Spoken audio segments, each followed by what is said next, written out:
महाराज जी के जो साहित्य में वर्णन है उसकी पूरी कि ये सब जो लोग थे ये सब उत्तराखंड वाले थे, कैची के आसपास वाले जी और हम वृंदावन वाले जी। दादा बहुत कम बोलते थे महाराज जी के सामने। अच्छा। महाराज जी की सेवा में खड़े रहते थे जी। और जरा सा टाइम मिलता था तो साइड में जाके सिगरेट पी लेते। एक बार महाराज जी दिल्ली जा रहे थे तो पिताजी साथ में गए थे, महाराज जी साथ ले गए थे जी। तो मेरी बुआ मुझे उनके दर्शन करने का बड़ा सौभाग्य मिला है और जो मन में आता था सो मांगने आशीर्वाद देते हुए हनुमान जी वहाँ पर स्थापित हैं।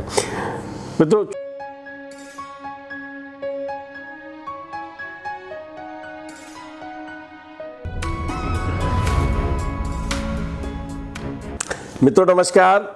आप देख रहे हैं धर्मदृष्टि पत्रिका का यूट्यूब चैनल दस्तक मीडिया। मैं विनोद शुक्ल आपको सुना रहा हूं बाबा नीव करोरी की अद्भुत गाथाएं। अद्भुत गाथाओं की श्रृंखला में हम आज बैठे हैं महाराज जी के अनन्य भक्त पूज्य बनवारी लाल पाठक के निवास पर। ये निवास हमेशा उन्हीं का रहेगा। शरीर खत्म हो जाता है लेकिन नाम चलता रहता है। आज हम आपको एक विशेष बात और बता दें कि महाराज जी के अनन्य भक्त पाठक जी के नाम पर एक सड़क का नाम, बहुत खुशी हुई मुझे और ये देख के खुशी हुई कि पर्यटन विभाग ने एक मार्ग का नाम पंडित बनवारी लाल पाठक मार्ग रखा है। तो मुझे अच्छा लगा, मैंने आपको बताया। तो आज उन्हीं के सुपुत्र डॉक्टर गोविंद पाठक जी का आशीर्वाद आपको पहले मिला है, आपने बातें सुनी हैं और सच में पाठक जी चलते फिरते साहित्य के भागवत हैं। महाराज जी के जो साहित्य में वर्णन है उसकी पूरी भागवत है और जब जब वाचन किया जाए, जब जब उसको सुना जाए तो बहुत अच्छा लगता है कि जो पूरे सुन चुके हैं उनको तो दोबारा सुन लो, लेकिन बहुत सारे अनुभव ऐसे हैं जो बातों बातों में निकल के आते हैं। तो पुनः प्रणाम करता हूं और पुनः मैं आशीर्वाद लेता हूं। ये आशीर्वाद मना कर देते हैं लेकिन हम ले लेते हैं कि आपको भी मिल जाए, ये है ना। दादा, महाराज जी यहाँ आते थे और महाराज जी के बहुत सारे भक्त सानिध्य में रहते थे और कुछ यात्राएं हुआ करती थी। तो जीवन बाबा से परिचय हुआ कभी? नहीं। कारण ये कि ये सब जो लोग थे ये सब उत्तराखंड वाले थे, कैची के आसपास वाले जी और हम वृंदावन वाले जी जी। तो जो प्रमुख था जो महाराज जी के समय सानिध्य में उस समय वृंदावन आते थे उन सबसे परिचय है। अच्छा। हाँ, लेकिन जो लोग कम आते थे उनसे नहीं है परिचय। दादा से तो परिचय रहा? हाँ, खूब दादा डॉक्टर प्रोफेसर सुधीर मुखर्जी जी। दादा महाराज जी दादा के आवाज देते। दादा का भी आगमन आपके निवास पे हुआ होगा? हाँ, महाराज जी के साथ दादा कई बार यहाँ आए हैं। कोई संस्मरण जेहन में हो, दादा से कोई बात हुई हो? नहीं। दादा बहुत कम बोलते थे महाराज जी के सामने। अच्छा। महाराज जी की सेवा में खड़े रहते थे जी और जरा सा टाइम मिलता था तो साइड में जाके सिगरेट पी लेते थे। और महाराज जी को मालूम ही था वो टाइम दे देते थे। अशोका दीदी, उषा दीदी, उषा बहादुर, उषा बहादुर दीदी अभी हाल में चली गई। मुझे मालूम। कोई संस्मरण उनका याद आया? ये अब असल बात है कि ये सब संस्मरण तो बाद में महाराज जी के जाने के बाद की बातें हो गई ना। महाराज जी के सामने कौन बोलता था? वो तो वो लाइमलाइट में रहते थे, सबको सुनना था।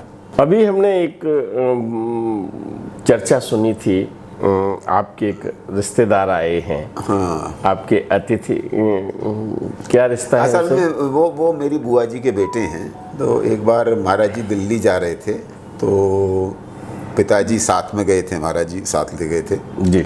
तो मेरी बुआ जी फरीदाबाद रहती थी। तो फरीदाबाद हरियाणा जी। तो दिल्ली के रास्ते में पड़ता है ये रास्ता, यहाँ से फरीदाबाद होके जाता है।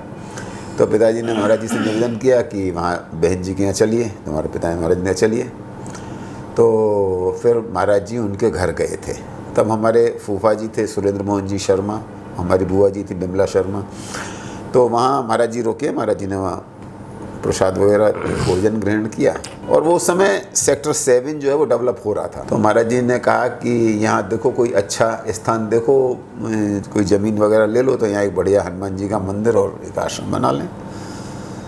तो फूफा जी ने कहा कि हाँ ठीक है, मैं निगाह करता हूँ। लेकिन ये बात 72 की होगी जहाँ तक मुझे याद आता है और 73 में महाराज जी प्रस्थान कर गए। तो फिर वो बात कुछ बढ़ी नहीं आगे।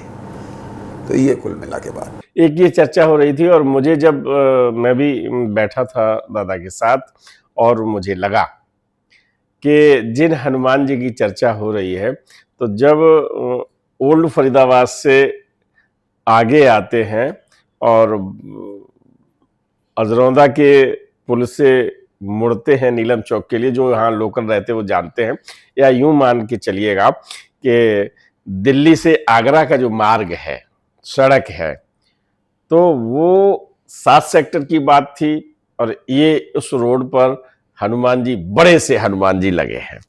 और वर्ष 1987 में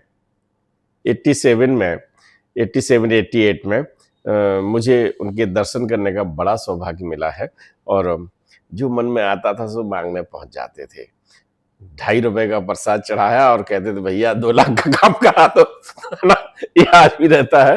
तो प्रसाद भावना का होता है। मैं पैसों में आपसे केवल विनोद प्रिय बात करने के लिए, तो हनुमान जी वहाँ आज भी विराजमान है। सच में महाराज जी ने जहाँ जहाँ हनुमान जी की स्थापना मानव देह लीला में रहते हुए की और मानव देह लीला के बाद भी ये क्रम जारी है। और उससे भी बड़ा उदाहरण ऋषिकेश आश्रम का है, जहाँ महाराज जी चले गए और इसके बाद वहाँ आश्रम बना और आशीर्वाद देते हुए हनुमान जी वहाँ पर स्थापित हैं। मैं तो छोटी सी चर्चा मैंने इसलिए कर ली, वैसे मैं लगातार चर्चा करता रहता हूँ, लेकिन ये चर्चा इसलिए कर ली कि बहुत सारी बातें याद आती हैं और उन यादों के सहारे जब हम एक दूसरे से बात करते हैं तो फ़ोन में भी कभी कभी घंटों लग जाते हैं। सत्संग में पता नहीं रहता कि हम क्या कर रहे थे चर्चा और कहाँ चले गए। तो राष्ट्रपति, पूर्व राष्ट्रपति जो शंकर दयाल शर्मा जी का बड़ा सारे देश परिवार को मिला है। वो जैसे आप भक्त हैं वैसे यहाँ आते थे।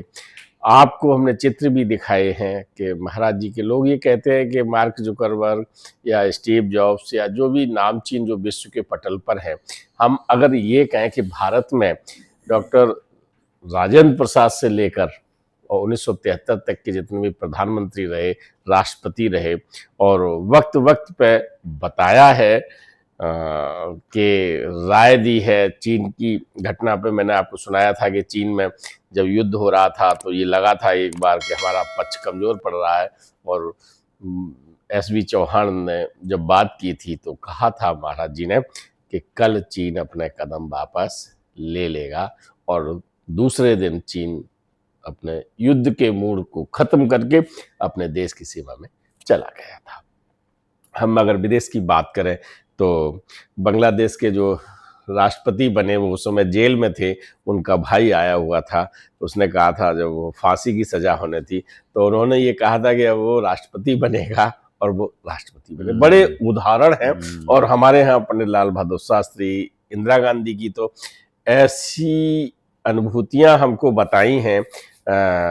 महाराज जी के साथ रहने वाले भक्त ने केवल ताला डाल दिया है। अगर किसी दिन उन्होंने खोला तो मैं जरूर बताऊंगा कि देवरा बाबा की तो सबको पता है कि उन्होंने आशीर्वाद दिया था।